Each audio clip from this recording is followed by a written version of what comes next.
اب ہم اللہ کے نام سے سورہ توبہ کا آغاز کر رہے ہیں۔ یہ سورہ مبارکہ تجزیے کے اعتبار سے قرآن حکیم کی مشکل ترین صورت ہے۔ اس میں کئی خطبات ہیں جو مختلف مواقع پر نازل ہوئے ہیں، اور چونکہ قرآن مجید میں یہ چیز محفوظ نہیں ہے کہ کون سا خطبہ کس وقت نازل ہوا، اس کے حوالے سے بڑی تحقیق کی ضرورت ہوتی ہے، اور جن لوگوں نے اتنی تکلیف گوارا نہیں کی ہے وہ بہت سے مغالطوں میں خود بھی مبتلا ہوئے ہیں اور دوسروں کو بھی مبتلا کیا ہے۔ بہرحال پہلی بات تو یہ سمجھیے کہ یہ سورہ مبارکہ دو بڑے بڑے حصوں پر مشتمل ہے۔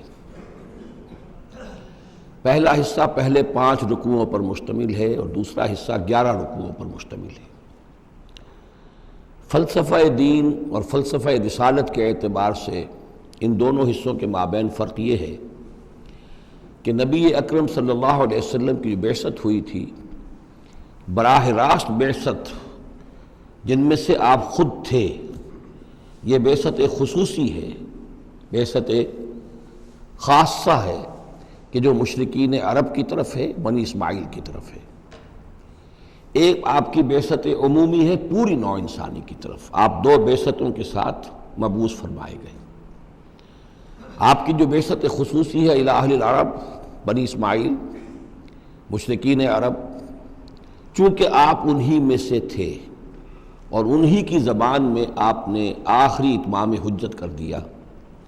لہذا ان کے ضمن میں اللہ تعالیٰ کا جو قدیم قانون ہے رسولوں کے بارے میں کہ اگر کوئی قوم جس کی طرف رسول بھیجا جائے اور وہ اتمام حجت کر دے اور پھر بھی وہ قوم تسلیم نہ کرے تو اس قوم کو ہلاک کر دیا جاتا تھا، عذاب استیصال۔ تو اس قوم کے حق میں تو یہ آخری فیصلہ جو ہے اللہ تعالیٰ کا اسی قانون کے تحت نافذ ہوا۔ اس آخری فیصلے کا جو معاملہ ہے وہ ہے جو پہلے 5 رکوعوں میں آیا ہے۔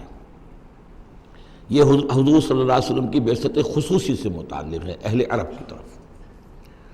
البتہ چونکہ آپ کی بعثت عمومی ہے پوری نوع انسانی کے لیے،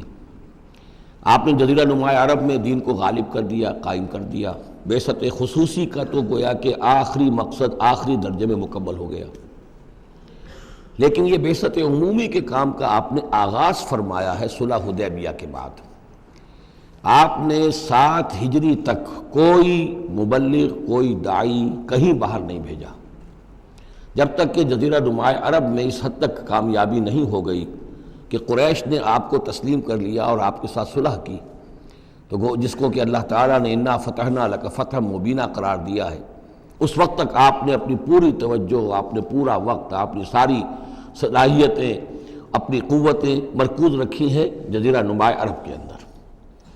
البتہ جب اس حد تک کام پورا ہو گیا سن 7 میں، سن 6 میں صلح حدیبیہ ہوئی ہے، تو اس کے بعد آپ نے نامہ بر بھیجے، اپنے خطوط بھیجے، قیصر کے نام بھیجا، کسریٰ کے نام بھیجا، مقوقس کے نام بھیجا، نجاشی بھی اب جو اس وقت تھا، وہ نجاشی جو ایمان لائے تھے فوت ہو چکے تھے، ان کی تو غائبانہ نماز جنازہ بھی حضور نے پڑھائی تھی۔ اب جو نجاشی تھے وہ مسلمان نہیں تھے، ان کے پاس بھی خط گیا۔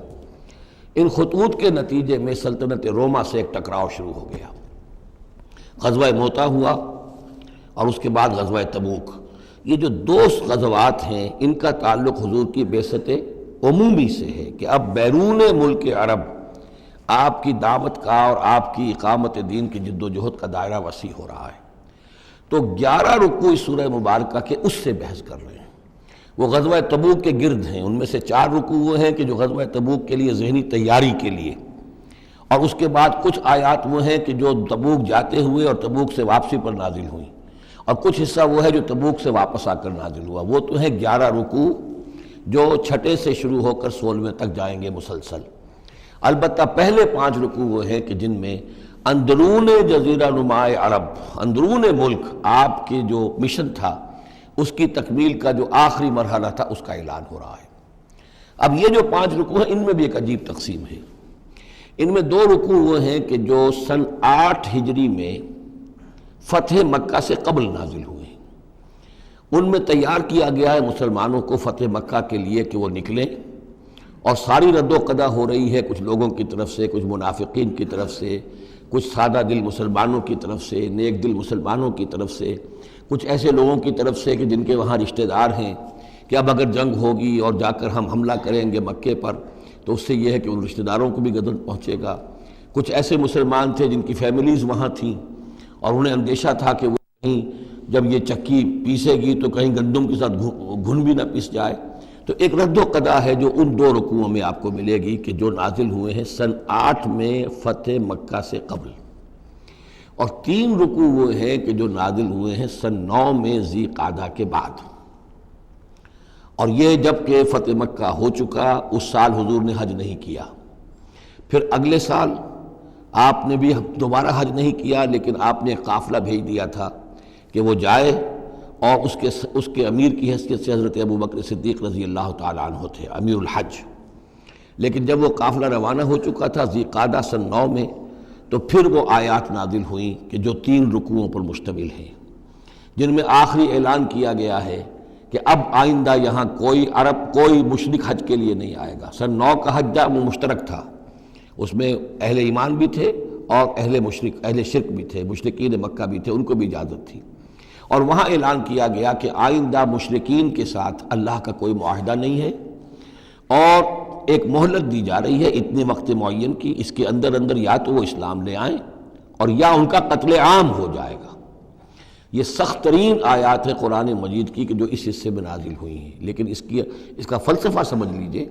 یہ قائم مقام ہے اس عذاب استیصال کے، جو عذاب قوم نوح پر آیا، قوم ہود پر آیا، قوم صالح پر آیا، قوم شعیب پر آیا، سدوم اور عمورہ کی بستیوں پر آیا، آل فرعون پر آیا، وہ اب مشرکین عرب پر اس لیے آنا ضروری تھا کہ ان کی طرف حضور بھیجے گئے، انہی کی زبان میں کتاب اتار دی گئی، ان پہ اتمام حجت ہو گیا، حق مبرہن ہو گیا۔ اب اگر وہ ایمان نہیں لا رہے ہیں تو عذاب استیصال کے مستحق ہو چکے ہیں۔ البتہ یہ کہ انہیں پہلی قسط جو دی گئی عذاب کی وہ تو غزوہ بدر کی شکل میں تھی، اب آخری یہ ہے کہ چیلنج کر دیا گیا کہ اب اتنی مدت کے اندر اگر تم ایمان لے آؤ گے تو تمہاری خیریت ہے، نہیں لاؤ گے تو تمہیں قتل کر دیا جائے گا۔ اور اس میں خود بخود امپلائڈ تھی یہ بات کہ اگر تم نہ ایمان لانا چاہو نہ قتل ہونا چاہو تو جزیرہ نماء عرب کو خیر بات کہہ کے چلے جاؤ، جہاں سینگ سمائے چلے جاؤ، اب عرب میں نہیں رہ سکتے۔ اس جزیرہ نماء عرب کو پاک کر دیا جائے گا شرک سے۔ تو 2 رکوع وہ 3 یہ، اب اس میں ایک اور کمپلیکیشن ہے، یہ 2 رکوع پہلے اور 3 رکوع بعد میں، ترتیب زمانی تو یہ ہے، ان 3 رکوعوں کا ایک رکوع پہلے نکال کے لے آیا گیا ہے۔ جیسے میں نے کہا تھا کہ سورہ انفال میں ایک آیت جو تھی کہ جو بڑی اہم تھی اور جو بڑی یوں سمجھیے کہ ایک حساس مسئلے پر تھی کہ مال غنیمت کا کیا ہوگا، اس کو پہلے لے آئے، حالانکہ اس کا اصل حکم، اس کی اصل بحث جو ہے وہ سورت کے اندر چل رہی ہے، جا کے وسط میں آ رہی ہے۔ اسی طریقے سے قرآن کا اسلوب ہے کہ جو خاص بہت اہم شے تھی، اگرچہ وہ ان 3 رکوعوں سے متعلق ہے جو بعد میں نازل ہوئے ہیں، لیکن ان کو پہلے سب سے پہلے صورت میں رکھ دیا گیا ہے۔ تو گویا کہ پہلے 5 رکوع بھی 3 حصوں میں ہیں۔ پہلا رکوع جو 6 آیات پر مشتمل ہے، یہ وہ 6 آیات ہیں جن کو دے کر حضرت علی کو بھیجا حضور نے صلی اللہ علیہ وسلم، وہاں جا کر حج کے اعلان کرو، اعلان عام کر دو میری طرف سے کہ اب مشرکین کے ساتھ کوئی معاہدے نہیں۔ اس کے بعد وہ 2 رکوع ہیں جو ایک سال پہلے جو ہے نازل ہوئے ہیں فتح مکہ سے قبل۔ پھر 2 رکوع وہی ہیں کہ جو ان 6 آیات کے تسلسل میں ہیں جو ذی قعدہ سن 9 ہجری میں نازل ہو رہے ہیں۔ تو یہ 3 حصوں میں پہلے 5 رکوع ہیں، لیکن ان 5 رکوعوں کا تعلق محمد الرسول اللہ صلی اللہ علیہ وسلم کی بعثت خصوصی کا جو تکمیلی مرحلہ ہے در حقیقت اس سے ہے۔ صدق اللہ العظیم۔